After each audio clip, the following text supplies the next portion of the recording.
Hello everyone, welcome to my channel Vijaya's life. आज की story में हम बात करेंगे एक जाबाज लड़की के बारे में जिनका नाम है अरुणिमा सिन्हा। वैसे तो आज ये किसी भी इंट्रोडक्शन की मोहताज नहीं है क्योंकि अपनी मेहनत और काबिलियत से एक ये बहुत ऊंचा मुकाम हासिल कर चुकी हैं। तो आइए सुनते हैं अरुणिमा जी की कहानी।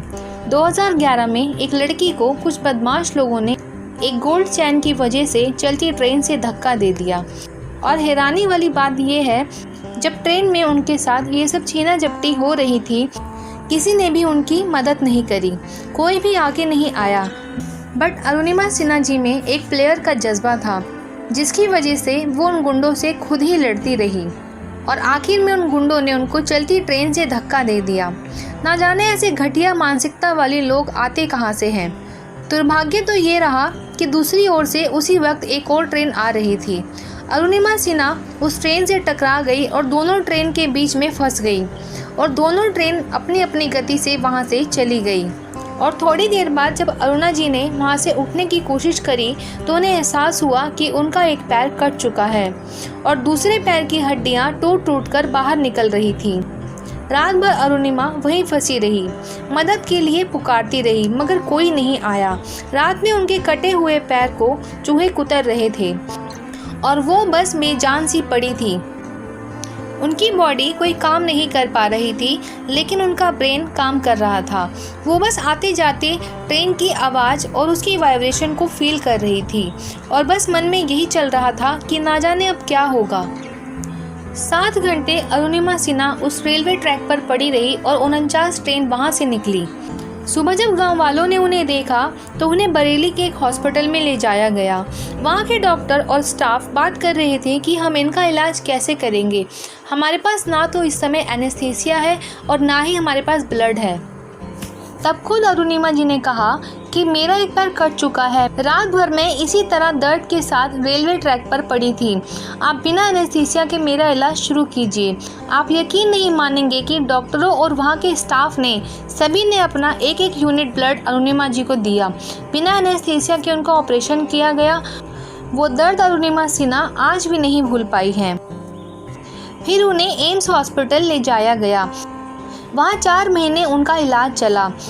फिर न्यूज़पेपर में उनके बारे में झूठी और गलत खबरें आने लगी कि अरुणिमा जी के पास में पैसे नहीं थे, इसलिए वह रेलवे स्टेशन सुसाइड करने के लिए गई थी और वे चलती ट्रेन से कूद पड़ी। लेकिन इतना सब होने के बाद में भी अरुणिमा जी ने हार नहीं मानी। उन्होंने मन ही मन वहीं हॉस्पिटल के बेड पर डिसाइड किया कि अब मुझे अपनी लाइफ में कुछ ना कुछ करना है, खुद को प्रूव करना है और अब मैं माउंटेनिंग करूँगी। जब उन्होंने लोगों के आगे अपनी इस बात को रखा तो सबने उन्हें कहा कि पागल हो गई हो क्या, दिमाग खराब हो चुका है तुम्हारा। एक पैर आर्टिफिशियल है और दूसरे पैर में रोड डली हुई है। चुपचाप कोई छोटी मोटी जॉब करना, आराम करना। लेकिन उनका हौसला बहुत बड़ा था, उन्हें खुद पर भरोसा था और फैमिली का सपोर्ट भी उनके साथ था। उनके बड़े भाई ने उनका साथ दिया। जिस दिन उन्हें हॉस्पिटल से डिस्चार्ज मिला वे घर जाने की बजाय सीधा बछेंद्री पाल मैम के पास गई जिन्होंने 1984 में एवरेट सबमिट किया था।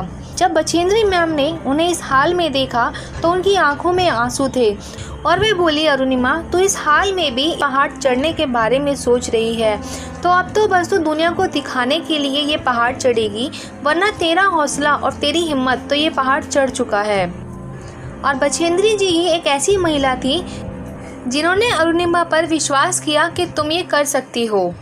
फिर क्या था, बस अरुणिमा चल पड़ी अपनी मंजिल की ओर। लेकिन राह इतनी आसान नहीं थी क्योंकि अभी अरुणिमा के पैर के घाव भरे भी नहीं थे। जब भी अरुणिमा प्रैक्टिस करती तो उनके पाँव से खून आने लगता। सभी लोग 2 मिनट में जितना चढ़ते थे अरुणिमा को 3 घंटे लग जाया करते थे उतना चढ़ने में। लेकिन उन्होंने हिम्मत नहीं हारी और बस खुद से वादा करती रही कि मैं भी एक दिन ये ज़रूर कर पाऊंगी।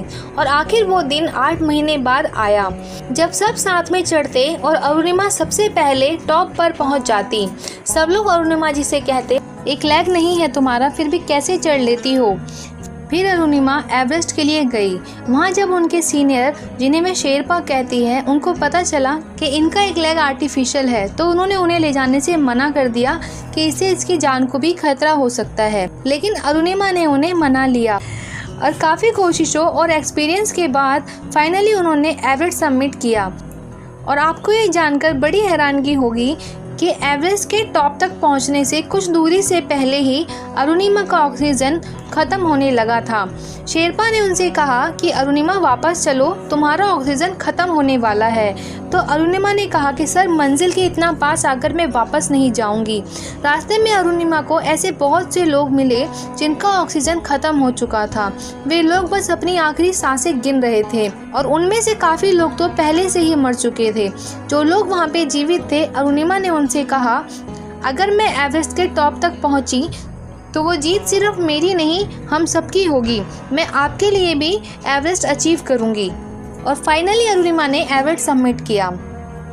नीचे लौटते वक्त अरुणिमा का ऑक्सीजन बिल्कुल ख़त्म हो चुका था और वे बेहोश होने लगी और उनका जो आर्टिफिशियल लेग था वो उनके पैर से अलग होकर निकल चुका था।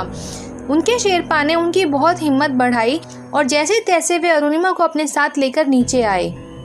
जब अगले दिन अरुणिमा के बाकी साथियों ने उनको देखा तो वे बड़ी हैरानगी से बोले कि अरुणिमा तू जिंदा है, हम तो सोच रहे थे कि शायद तू नहीं कर पाई होगी और शायद अब तू हमारे बीच में है भी नहीं। बट उन लोगों को काफ़ी प्राउड हुआ अरुणिमा सिन्हा पर।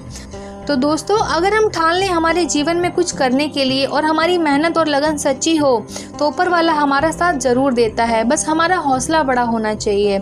आई होप आपको अरुणिमा सिन्हा की ये स्टोरी पसंद आई होगी। अगर आपको ये वीडियो अच्छी लगी हो तो प्लीज़ आप मेरी वीडियो को लाइक कीजिए, चैनल को सब्सक्राइब कीजिए। Thank you.